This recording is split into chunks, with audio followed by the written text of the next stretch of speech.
नमस्कार दोस्तों, आपके अपने YouTube चैनल यूजीसी में आपका हार्दिक स्वागत है। आज हम आपको पृथ्वीराज चौहान के बारे में बताएंगे। किसके बारे में? पृथ्वीराज चौहान के बारे में। दिल्ली की गद्दी पर बैठने वाला अंतिम हिंदू शासक की बात करें तो कौन थे भी? पृथ्वीराज चौहान। कौन थे भी? पृथ्वीराज चौहान, हिंदू सम्राट। ठीक है, बहुत ज़्यादा बलवान थे ये, बहुत ज़्यादा शक्तिशाली राजा के रूप में अगर गिनती होती है तो किसकी होती है भी? पृथ्वीराज चौहान की होती है। ठीक है, बात करें इनकी बचपन की तो बचपन में इनका मुकाबला किससे हो गया था भी? शेर से हो गया था और शेर का इन्होंने जबड़ा पाड़ दिया था भी। ठीक है, बहुत ज़्यादा शक्तिशाली राजा के रूप में गिनती होती है किसकी? पृथ्वीराज चौहान की। हम बात करते हैं 12वीं शताब्दी की। 12वीं शताब्दी की बात करते हैं तो गजनी का राजा था मोहम्मद गोरी। बात करते हैं गजनी, यानी गजनी का जो राजा था उस टाइम में कौन था भाई? गजनी का राजा, यानी गजनी का राजा था कौन भी? गोरी। मोहम्मद गोरी था भी गजनी का राजा। ठीक है, मोहम्मद गोरी थे, वो भारत पर बार बार आक्रमण कर रहे थे, क्योंकि अगर उस टाइम की हम बात करें तो हिंदुस्तान सोने की चिड़िया थे भी। उस टाइम की अगर हम बात करते हैं तो हिंदुस्तान क्या था भी? सोने की चिड़िया थी, बहुत ज़्यादा खजाना था हिंदुस्तान में। और ये मोहम्मद गोरी है ना, बार बार भारत पर आक्रमण कर रहा था। ठीक है, 16 बार इसने आक्रमण किए थे और 16 बार आक्रमण इसको बार बार हार का मुंह देखना पड़ा था और इसको बार बार माफ कर दिया जाता था मोहम्मद गोरी को।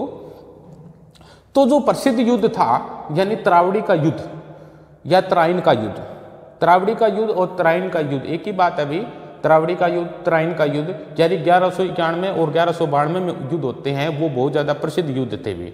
ठीक है, अब बात क्या थी? दिल्ली की गद्दी पर कौन बैठा था भी? पृथ्वीराज चौहान बैठा था। और सबसे ज़्यादा अगर खजाने की बात करें तो कहाँ था? दिल्ली में था।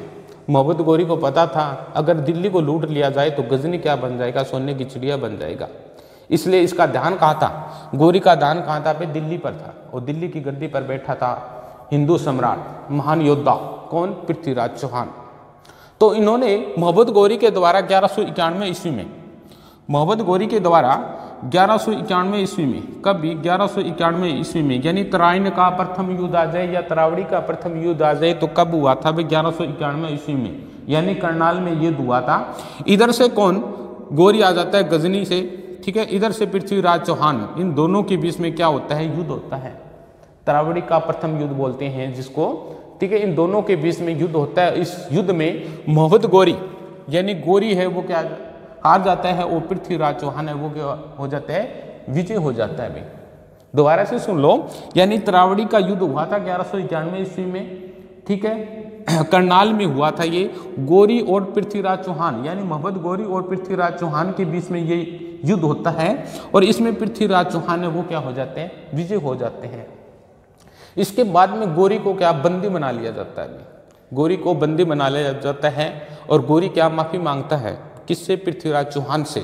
तो इनके जो पृथ्वीराज चौहान है इनका एक दरबारी कवि होता है कौन? चंद्रबरदाई। कौन होता है भी? चंद्रबरदाई इनका दरबारी कवि भी होता है और इनका प्रिय मित्र भी होता है चंद्रबरदाई। ठीक है, तो जो मोहम्मद गोरी है वो क्या माफी मांगता है और वो बोलता है भी मैंने सुना है जो हिंदू सम्राट होते हैं वो क्या माफी दे देते हैं। ठीक है, तो इस पर चंद्रबरदाई क्या बोलते हैं भी आप इसको माफ मत करो, इसको मृत्युदंड दो। लेकिन चंद्रबरदाई है, ठीक है, ये बात बोलते हैं, लेकिन पृथ्वीराज चौहान बोलते हैं कि हिंदू सम्राट होने के नाते हम निहत्थे पर वार नहीं करते। बहुत बड़ी बात बोली थी वैसे देखा जाए तो। बोलते हैं हमने निहत्थे पर वार नहीं करते, इनको माफ कर दिया जाता है। किसको? मोहम्मद गोरी को माफ कर दिया जाता है और मोहम्मद गोरी वापस कहाँ चला जाता है? गजनी चला जाता है।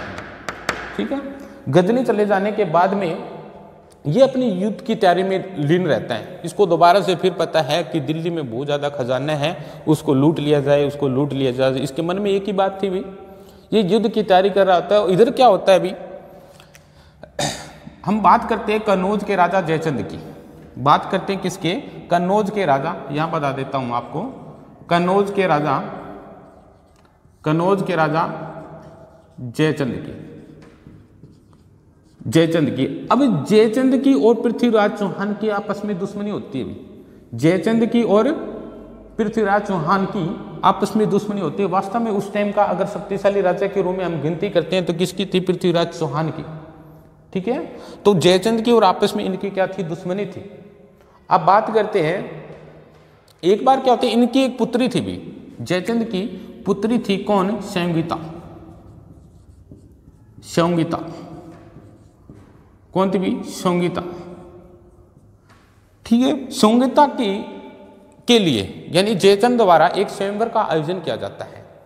एक स्वयंवर का आयोजन किया जाता है संगीता के लिए। अब मैं पहले उससे पहले की बात बता देता हूं आपको, क्या था भी, यानी जयचंद के दरबार में एक चित्रकार आता है और चित्रकार यानी संगीता और उसकी सखियों को एक चित्र दिखाता है। वो चित्र किसका होता है भी? पृथ्वीराज चौहान का होता है।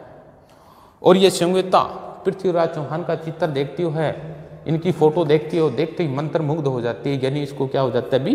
प्यार हो जाता है। किसको? संगीता को। किससे? पृथ्वीराज चौहान से। इस बात का पता किसको चलता है? चित्रकार को पता चलता है। वो चित्रकार क्या करता है? वही चित्रकार किसके पास जाता है? पृथ्वीराज चौहान के पास जाता है। वो पृथ्वीराज चौहान को संगीता का चित्र बना करके दिखाता है और इसी तरह से क्या होता है? पृथ्वीराज चौहान को भी संगीता से प्यार हो जाता है। एक दूसरे के प्यार में क्या हो जाते हैं? पागल हो जाते हैं चित्र देख करके, यानी फोटो देख करके प्यार होना एक बहुत बड़ी बात है। और वास्तव में दोनों ही बहुत ज्यादा सुंदर थे ये। अब मैंने बात बताया है, जो जयचंद है वो क्या स्वयंवर का आयोजन करते हैं अपनी पुत्री के लिए।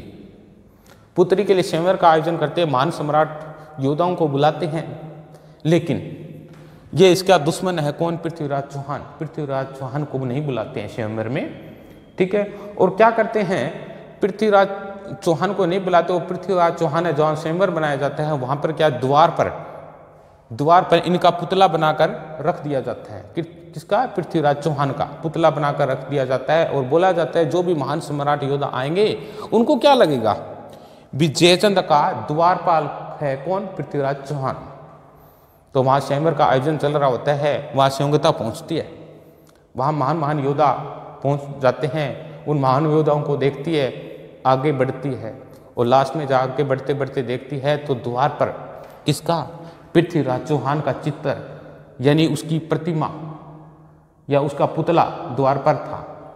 तो ये क्या करती है? अपनी वरमाला है उस पुतले पर डाल देती है। और फिर क्या होता है? पृथ्वीराज चौहान उसी टाइम वहां पहुंच जाते हैं। कहां पे? जहां पर स्वयंवर का आयोजन किया जाता है वहां पर पहुंच जाते हैं और पहुंचने के बाद में वहां देखते हैं कि उसके पुतले पर वरमाला डाली हुई है। वो क्या करते हैं? इस संगीता को उठा करके चल पड़ते हैं और बोलते हैं, वहाँ जितने भी जो सम्राट योद्धा आए हुए हैं उनको बोलते हैं अगर किसी में हिम्मत है तो रोक के दिखा दो। कोई नहीं रोक पाता। वो वापस कहाँ पहुँच जाते हैं? अपनी दिल्ली पहुँच जाते हैं संगीता को लेकर के। और इस जयचंद को ये बात बिल्कुल भी सही नहीं होती, बहुत ज़्यादा बेइज्जती होती है इसकी। और इस बेइज्जती का बदला लेने के लिए ये क्या कर देते हैं? देश के साथ, अपने देश हिंदुस्तान के साथ क्या कर देते हैं? गद्दारी कर देते हैं। और ये जयचंद अपने दूत को यानी ये जयचंद अपने दूत को कहाँ भेज देते हैं अभी? गजनी। और गजनी, इसका दूत गजनी पहुँचता है और मोहम्मद गौरी से जाकर के बात करता है भी हम आपके साथ है, आप किसके ऊपर आक्रमण करो? दिल्ली पर आक्रमण करो, यानी पृथ्वीराज चौहान पर आक्रमण करो, हम आपके साथ हैं। दिल्ली का जितना भी खजाना होगा वो आपका होगा और दिल्ली की गद्दी पर कौन बैठेगा भी? जयचंद। ठीक है, और इस बात से मोहम्मद गौरी क्या? सहमत हो जाते हैं। ठीक एक साल बाद यानी 1191 में तराइन का प्रथम युद्ध हुआ था। ठीक एक साल बाद यानी एक साल बाद क्या होता है? 1192 ईस्वी की बात करते हैं। 1192 ईस्वी में तराइन का दूसरा युद्ध होता है। ठीक है, इधर क्या होता है? गौरी अपने युद्ध की तैयारी कर रहा होता है, इधर पृथ्वीराज चौहान क्या है? अपनी रासलीला में यानी संगीता के साथ रासलीला में मगन रहता है। उस टाइम में चंद्रबरदाई बोलते हैं कि आप इस गौरी को छोड़ो, जो संगीता थी उस गौरी की बात करिए तो आप इस गौरी को छोड़ो, उस गौरी की तरफ ध्यान दो। लेकिन ये भोग विलास के जीवन में मगन थे, इन्होंने बिल्कुल भी ध्यान नहीं दिया और अपने दुश्मन को कमजोर भी समझा। बोले चंद्रबरदाई को, बोले इसको तो बार बार हराया, कौन सी बड़ी बात है। लेकिन क्या होता है 1192 ईस्वी की बात करी तो जयचंद ने इनका साथ दे दिया गौरी का और 1,20,000 सेना के साथ ये आक्रमण करते हैं दिल्ली पर। 1,20,000 सेना के साथ आक्रमण करते हैं और इस आक्रमण में क्या हो जाता है अभी, पृथ्वीराज चौहान की हार हो जाती है और मोहम्मद गौरी क्या विजय हो जाता है।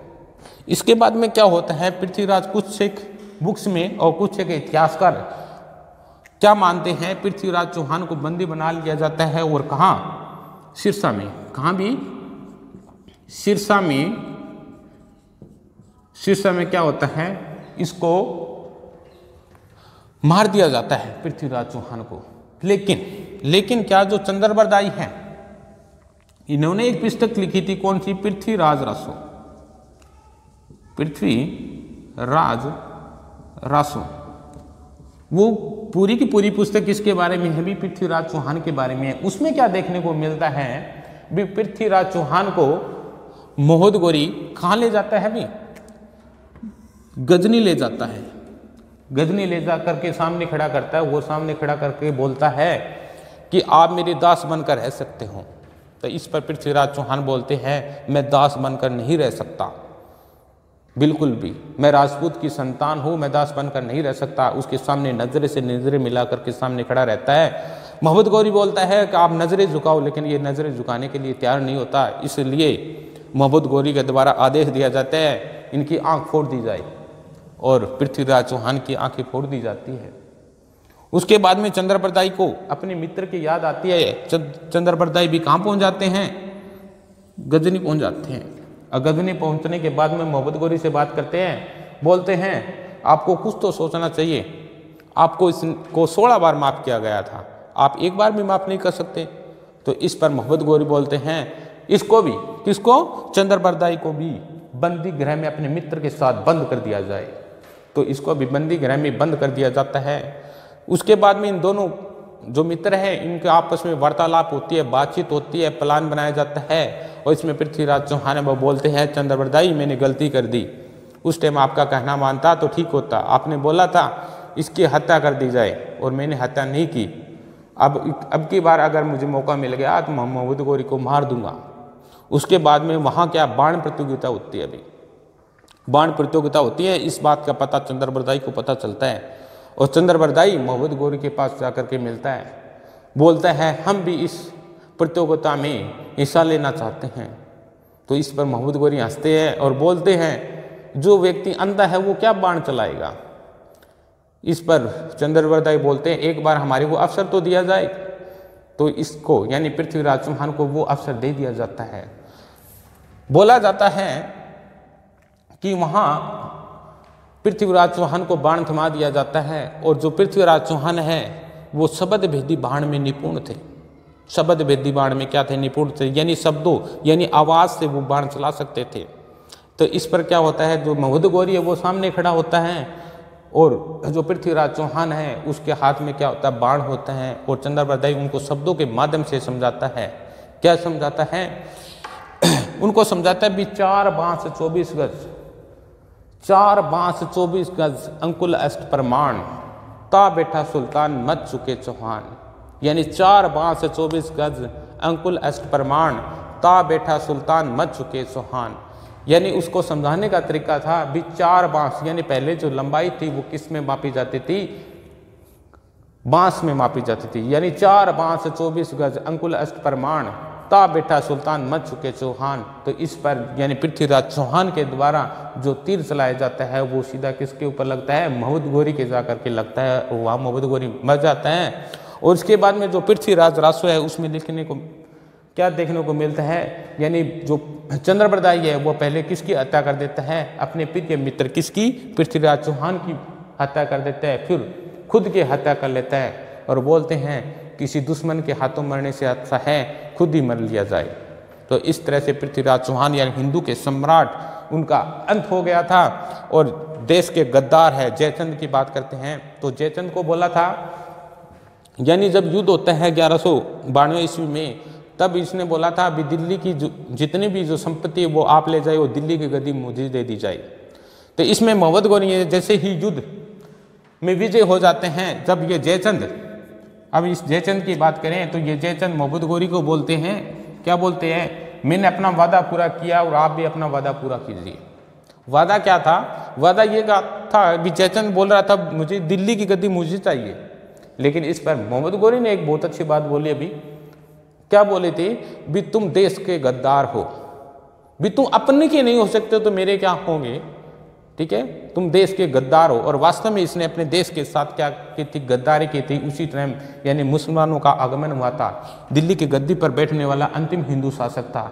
इस जयचंद ने अपने देश के साथ, अपने हिंदुस्तान के साथ क्या की थी? भी गद्दारी की थी। और मोहम्मद गौरी ने बोला था भी इस जयचंद की गर्दन काट दी जाए और चौराहे पर लटका दिया जाए और ऊपर लिख दिया जाए गद्दार जयचंद।